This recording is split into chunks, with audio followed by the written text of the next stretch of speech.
hired a church leader. The church said they're hiring. Okay. They said they need a witness. Here I am. Anyway. Hi. Welcome to my channel. Okay. If you're new here, hi again. My name is Emira with a Y, not an I. And today I'm going to be sharing some things that I read with you guys. This video is going to be all about the levels that I've come to learn over the years relating to self-growth. And although the self-growth journey isn't a sequential or, after this you won't be here yet. It's a lot of back and forth. And that's just the nature of it. But it all comes to your level of understanding. So I was like, why not share? I like this psychology shit, okay? Because this helped me understand myself on a deeper level. Like, it's been interesting. So let's get into it. First off, I'm gonna share the book that I've read that really had the biggest impact so far. I really go back and forth between books and YouTube and books and GPT and books and YouTube and ChatGPT. Talking with my family, it's a whole lot. I would never recommend sticking to one source because there are so many that you never know what you can learn, okay? There's so many different perspectives. It's all about creating your own, and whatever it takes to do that, okay? So me personally, I want to start with this book. It is called The Untethered Soul, okay? The Journey Beyond Yourself by Michael A. Singer. Let me share this though. Since I've started my self-growth journey and understanding my mental and the power and all those things, I started targeting surface level things, thinking that was what would create a different effect in my reality, coming to find out that obviously is the deeper levels, the subconscious that's going on internal that affect what you receive, okay, in your reality. When I learned that, I'm like, well, I don't even know where to start. Like, it seems like it's so much easier to try and control what you're getting, but you can only control so much, which is yourself, okay? So when it comes to what you receive in your reality, you have to look at how you may be contributing, okay, to what you're getting. It's not all about, oh, I'm in the world and the world is, how do I say this? And I'm reacting to the world in a way.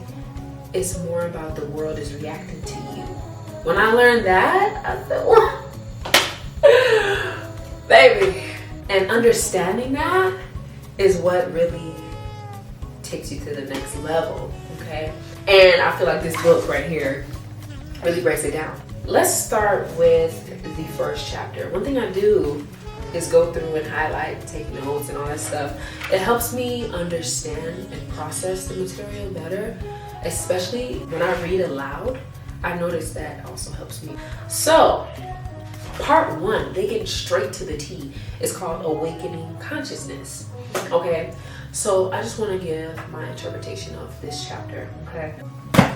Something that I was blind to was how much power the subconscious has over your reality and who you are as a whole, okay? Life experiences and relationships, family and romantic, really determine who you are and what you think of yourself. For some reason, the camera cut off. Let's proceed. I'm just going to continue by readdressing part 1, okay? And they get straight to the T, Awakening Consciousness, okay? So I'm going to give you my interpretation of this chapter, right? So when it comes to awakening consciousness, our true non-manipulated form self thrives in our subconscious, okay? The part of us that we aren't truly always aware of. And that's what they mean by awakening that consciousness. It's like when you tap in to the self, okay? One thing that I really, loved that this book went over was addressing how our thoughts are not us, right? And you may think like, how are your thoughts not from you? Your thoughts are formed and are fueled by the experiences and the way that you perceive those experiences that you've been through within your life span up until this very moment. But from day one, you didn't have those experiences, and there was a person before those experiences, and that is the self. When you meditate, you watch your thoughts from the perspective of self, which is the quietness, which is how they word it. And it's just so beautiful. The way that they word it, it's just like, wow, there's so many parts of yourself that you aren't even aware of that are functioning and thriving. But when you tap into it, you give it so much more energy and power, which all overall influences your everyday life and who you are as a person, how you show up in the world. I say all this to say, when you awaken your consciousness, when you step back from your thoughts and realize, like, look, my thoughts are not who I am. They're just a part of me, okay? Myself, okay, my true form is who really knows what's going on, all right? The self watches the thoughts appear in the mind. And when you become one with your thoughts, you give energy to those thoughts, which are then fueled by emotion. It's an energy thing. So where you put your energy is where it's like a part of you in a thing, in a way. It fuels your reality, okay? So I'll say all this to say, when it comes to awakening your consciousness, it's stepping back and looking at your thoughts and reality for what it is, and not fueling it with emotions or past experiences and reliving that, you know? It's all about taking each experience for what it is and then moving to the next thing. And for me, hearing it, it was like, oh, okay, wow. But my thing was being in an experience and being completely blindsided by my past. It's like I built cycles where my past would blindside me in my present moments. Okay, say for example, I'm walking down the street and I fell a couple years ago on a crack, or tripped on a crack in the road. So now every time I see a crack, I'm hesitant, I'm more aware, you know? And I mean, it could be good. These things can be beneficial and detrimental. But the way that they work is like you're no longer present in this moment.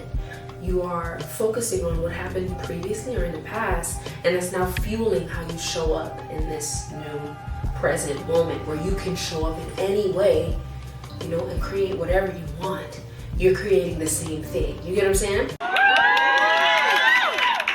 This puts you in survival mode, which is basically a state where you're no longer present in the moment or with your body. Clock it. I feel like I'm going over into other chapters now, but overall, this is what this book is teaching me, and I just find it so beautiful because you don't realize how you can easily put yourself in a cycle, and whether it be good or bad, okay? When life isn't about living in cycles, it's about experiencing and it being new and enjoying it for what it is, learning from it, whether it's good or bad, and then moving to the next thing, okay? And it's not about forgetting how things affected you. It's about seeing it for what it is, not holding on to it and being cautious of, like, say for example, another example would be, say a friend of yours was shot at a gun range or something.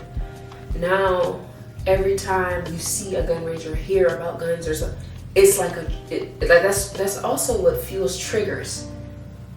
Past experiences that weren't properly released. So at the root of a traumatic experience is lack of sufficient emotional regulation. Okay? So causes them to stick around because they weren't regulated, they weren't sorted through, they weren't released efficiently. Just in case you guys want some clarity on what releasing may look like. So now it's built up and deep inside. And now every experience that is similar or reminds you of the one that wasn't released effectively, it now fuels that cycle. And that's a part of like triggers and trauma and stuff like that. So just unreleased emotion and energy. Okay, so let's break it all down again. You see something, you experience something, experience it in that moment. Take it for what it is. Because when the new moment comes, it's going to be a whole nother lesson or a whole nother perspective that you can put towards it. But instead, you may be carrying something from the past that could be refueling these negative or positive emotions instead of seeing it for what it is. Okay? So overall, this has taught me to pay attention to when I'm triggered. Because when I am, it's a sign to look at what's going on, what I'm feeling, because it needs attention. Trauma is just an accumulation of unreleased emotion and energy towards an experience. And when you process and accept what you experience in your life, it'll be easier for you to have an open mind and go through new experiences with a clear mind and a clear conscience and take things for what they are. Now, this is where the emotional regulation comes in, because not all traumatic experiences are easy to accept and progress through, especially when you were not raised on healthy emotional regulation. Okay, so this is where the patience, learning more about yourself and practicing and learning new ways to regulate, that's where that comes in. That's what assists in this process. Because all that cycle is the emotion or energy that's attached to that experience trying to come out. So if there's a situation similar, it's like God or the world showing you like, hey, this is me trying to give you a sign that this needs to come out. You need to feel it. You need to acknowledge it. You need to embrace it. Because if not, it'll just keep coming. The feeling will just keep coming and they won't serve you. Especially if you don't look at them and say like, hey, this is it'll just be a cycle, a redundant cycle of pain. So I say all this to say, I've learned that true growth and true freedom, mental freedom, like freeing the conscious and freeing the soul, is about experiencing and not associating past experiences with your new experiences. Okay? And if past experiences come up, that is the world, that is God showing you, hey, you need to let this go. You can't keep pushing this to the side because I'm just gonna keep putting it back in your face. You need to let go. Humans are not designed to hold on to. It takes so much strain from your energy that could be going towards much better things. And I say all this to say because I didn't realize how much I was holding myself back. I didn't realize how much I was holding myself back. And coming to this realization is like, it's made me more aware of how I show up in certain situations. It showed me like, okay, this is kind of a trigger, okay? This is coming up for a reason. You went through this for a reason. There may be negative experiences where I may find myself, or in the past I may have found myself complaining. I'll look at it like, thank you for showing me this, because it showed me another layer of myself that I didn't even know was there still. You know, for me personally, I got so used to just suppressing and I didn't even know it. It's like, I'll feel something and then I'll end up distracting myself by scrolling on my phone. But I didn't realize that was me suppressing, but it's a form of suppression because I didn't sit with what I was feeling and I didn't embrace it. I didn't look at it for what it was and accept it and learn from it. I didn't do that. But now it's shown me that in situations where I may get triggered or I may be upset about something, it's just another layer of myself that I need to look at. Because the subconscious is like screaming. She's like, hello, girl. We need you to take a look at this, okay? We got inner self on line 1. She says she says she's been calling for months. That's just how it works. Now, when it comes to how these things affect your reality, I'm gonna start with this. I was bullied in middle school, right? And I remember feeling like I didn't fit in, or like I needed to do more to, show like, hey, like I don't deserve this. And the thing is, I found cycles of that showing up later down the line where I feel like I need to overcompensate. When it comes to friendships, relationships, family, I found myself feeling like I need to prove, like, oh, this is who I am. So I get what I was trying to say here, but I think I may be looking at the wrong layer. The whole thing about feeling like needing to prove myself and stuff like that had nothing to do with the bullying. That was a belief all before. That belief was tied to a whole nother emotion that was suppressed, or a feeling that was suppressed. Feeling unseen, so feeling like I needed to go above and beyond to be seen. Feeling like I need to prove myself. That's all connected to that feeling, which is tied to the emotion that's been suppressed. Maybe getting a little off track here, but those beliefs develop from toddler years, even before you learn how to speak English.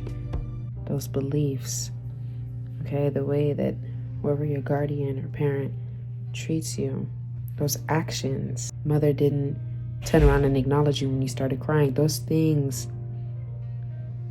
they wire your brain to have those beliefs. So it's something that starts from day one.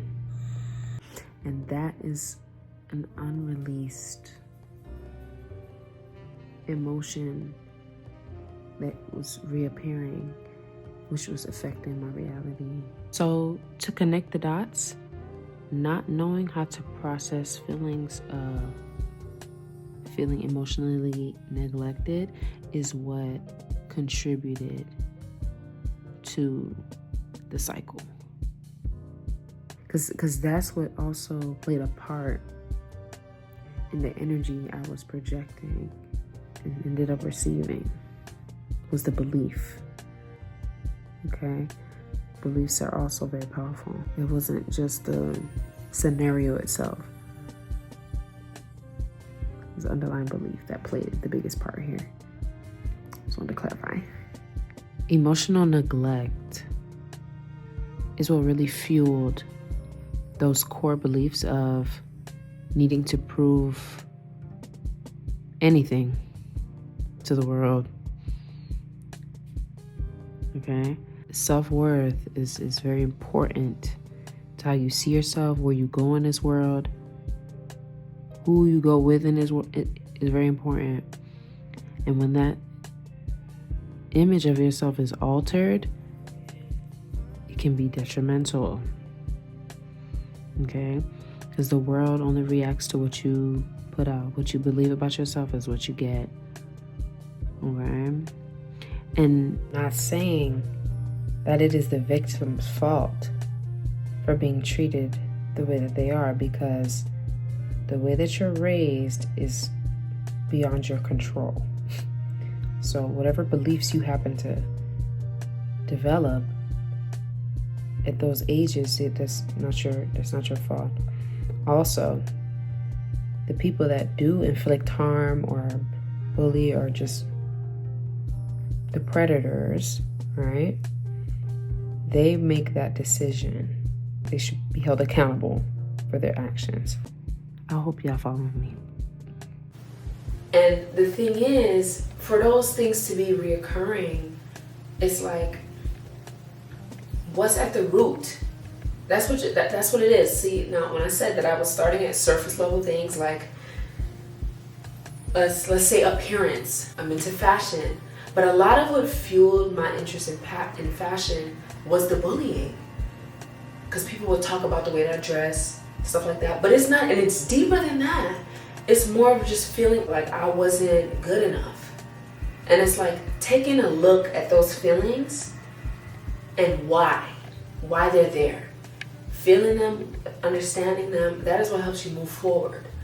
Okay, and connecting to your soul and who you really are at the depths of your being.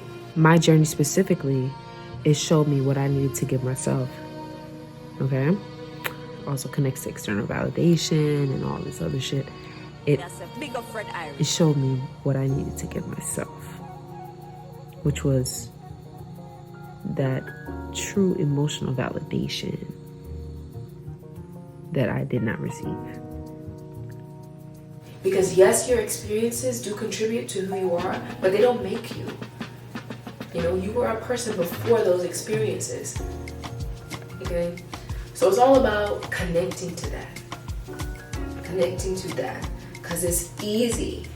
For me personally, it was so easy for me to just put everything on what I experienced and not look at how I was also fueling, you know, the cycle of these feelings and emotions when I should have just let them go. And you see how those cycles and emotions contributed to my reality. So that's why it's like understanding what's at the root will help you define or connect to your reality and how you're contributing to it. So that's chapter 1. Ooh, let's see. So chapter 1 goes over the voice inside your head. Oh, that was really part 1. Chapter 2, your inner roommate. Okay, that's the self. And we have here the lucid self. Okay, what did I have here? When I was talking about the thoughts and how you view them from your inner being instead of becoming one with your thoughts. Okay, a phrase that really resonated with me that I found very well put was observe your thoughts as if you're watching clouds in the sky. Okay, when you look up at the sky, it's just something that you see. The clouds don't define you. The clouds don't determine your reality. Okay, they're just clouds, and that's how you should view your thoughts. Okay, because many thoughts are fueled by past experiences. Okay, and unreleased emotions. So I thought that was beautiful. Another thing I have here: observe and question fixations. They reveal more about my deeper core needs, which I can meet from within. Okay. Another thing is just understanding the power that we give to the world, the energy, the life force that we give is so strong and it's so deep and layered. It's just understanding that really shifted my perspective on a lot of things, because the outer world is only an experience. It doesn't define who you are, as I've said. So I just thought that was beautiful. See, experiencing energy, right? Experiencing energy. The infinite energy. Oh, here's another one, another line that I highlighted I thought was really beautiful. We study the energy outside and give great value to energy resources, but we ignore the energy within. Okay, let me connect this to what I was saying earlier. With this statement, we can go as far as saying, you know how people put so much on, self-care and external things like, taking a bath or spending 5 hours on my face routine and things like that. Give so much energy into external things you neglect to acknowledge the energy and power that we have within. Because truly, we are giving those things power over us and how we feel. You get what I'm saying? A bath is a bath, okay? But when you go in with the intention of, oh, this is going to relax me, this is going to make me feel great, you are giving the bath the power to make you feel a certain way, you know?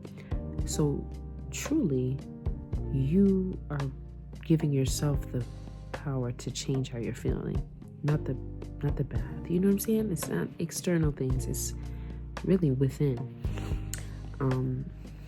They said this is like a placebo effect, where if you go into something with a certain intention or expectation, you're more likely to receive that end result.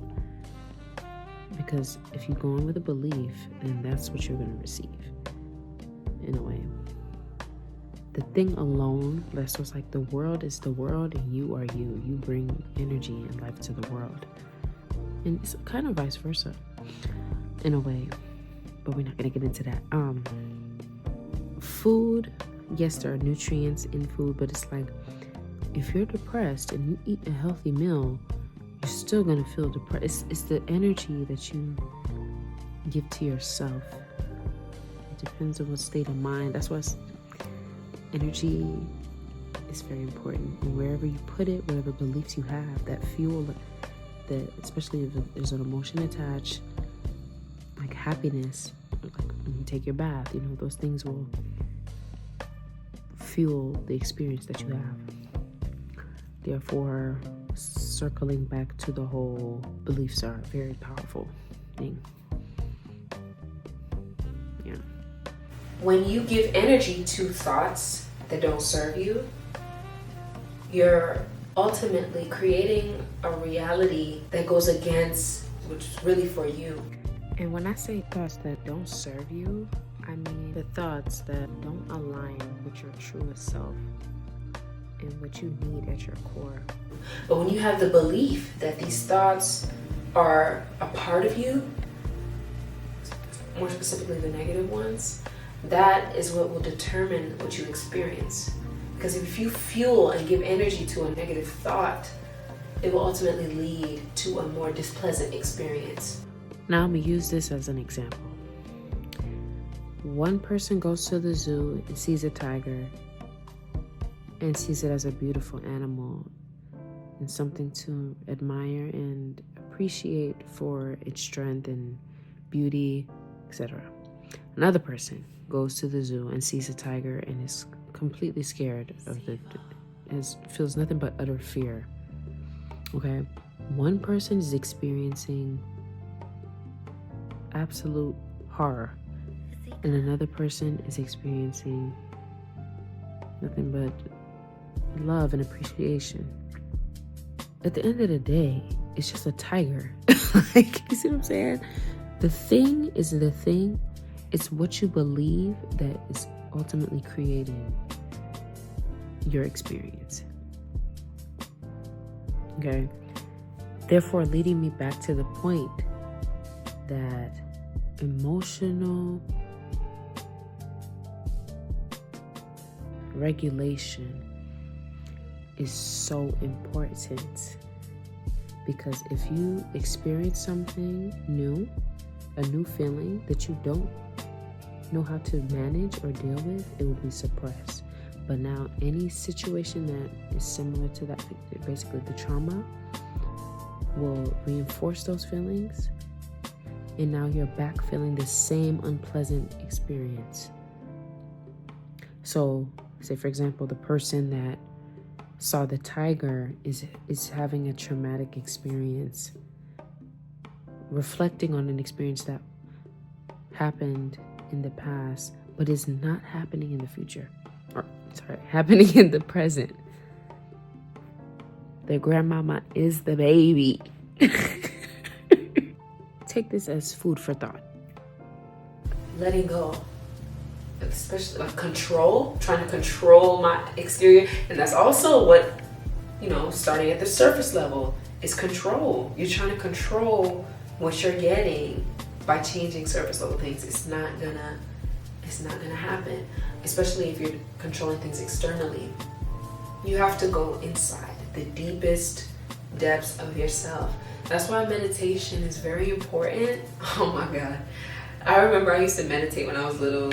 Just sit there and just be quiet. Just sit there for like 15 minutes and I think like I meditated. But I did a guided meditation a couple months ago, and I sat there and it was just like a very, calming scenery. And it started with like breathing. It always starts with breathing. It's just slowing your breath down to the point where it's just you and your breath and you and your body. That's all you're aware of. So you're present with your body. And then you focus on whatever you want to target. Say you're feeling tension or something. It's just focusing on it and then just releasing. It's like, it's all about, and then when you get to your thoughts, it's the same thing. You'll hear a thought pop up, you focus on it. It's like the self, you know how your mind goes back and forth with itself sometimes. It's like, instead of just trying to win an argument, it's about, why did this come up? Is it because I feel like I need to be productive? Oh, why do you feel like you need to be productive today? What is influencing that? What's at the, it's just getting to the bottom. And then once you get there, it's rebuilding. It's now, I am only allowing space for things that are calm. Okay? Productive days, yes, it's good to be productive. But it's one thing to be productive in stress and productive and relaxed. It's all in the mental state, okay? What mental state are you in? Because that's also influencing the energy that you put into what you're doing. So it's just understanding. That's all self-growth. The self-journey is all about understanding you. Just getting to the depths and the mushy-gushy. That's where the beauty is. That's where the truth lies. Okay. Let me see if I have any other notes in here. Oh, the 3D realm. Okay, that's one thing they addressed. The 3D realm is the physical world. Okay,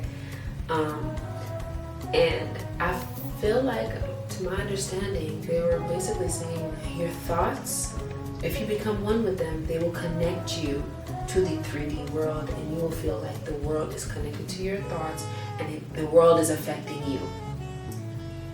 Okay, well, that's not the case. You are you and the world is the world. It's you and yourself and your soul and then the world. Okay?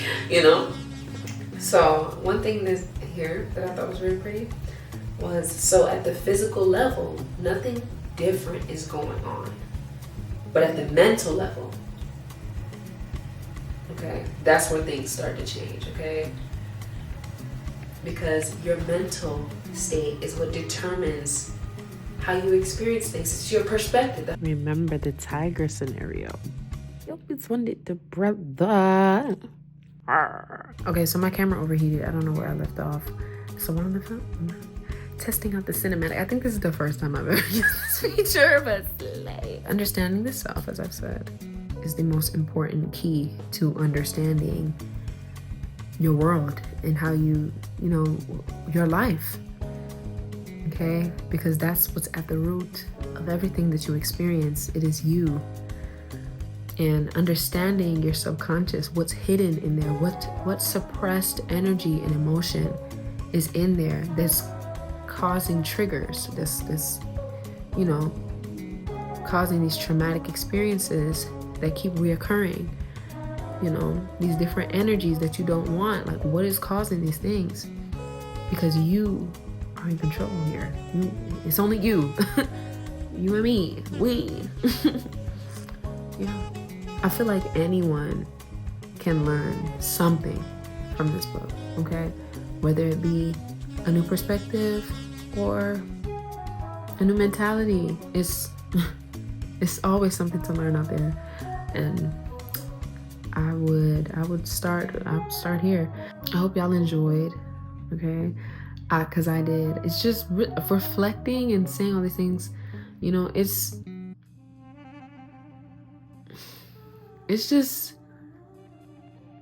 like magic. It's like magic when you really grasp the material, okay? When you really grasp a good understanding of what's really going on and how the world works. Like, it's magical. And I just wanted to share it with y'all. Thanks for watching, okay? I'm gonna see y'all in the next one. Period, motherfucking. That is when you, am I in focus? Technical difficulty. Hold on, y'all.